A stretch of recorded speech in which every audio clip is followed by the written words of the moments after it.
Okay guys, so before we get on to installing the WordPress theme and fully customizing our website, let's just get one more thing out of the way, which is we want to change our password. So, because you don't want to have to copy and paste that really long one in every time. So we may as well get the last little mundane task out of the way. So you're going to go to here, which is up here will be your username, and you're going to go edit my profile. Now you're going to scroll down to the very bottom and you're going to see a thing that says generate password, new password. You just click that. Now it generates you a crazy ass long one again, but you can type in whatever you would like to have. So let's just say I type in my new password that I'd like, and it said that it's okay.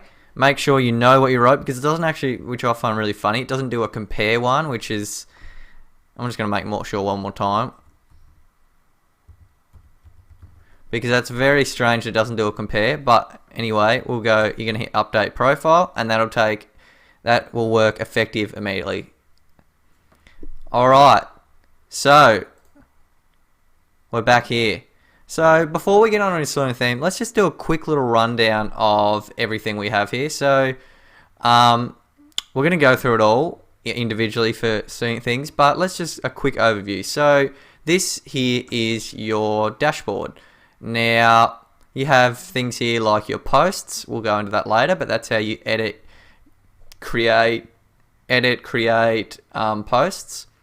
This is media, so this is where we can add new photos, videos, images, everything there. Pages, so they are what, we'll go into that more as well, but pages are essentially like they'll come up looking like this on the top of your website. So pages are like what you use as where your menus are.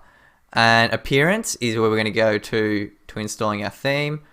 Plugins we're going to go into as well.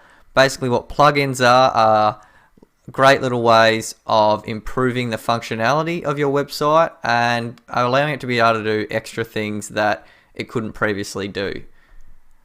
So that users is just like your username is this here, and then tools.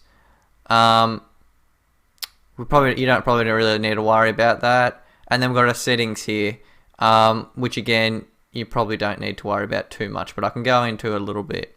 Alright, so that's the structure of WordPress.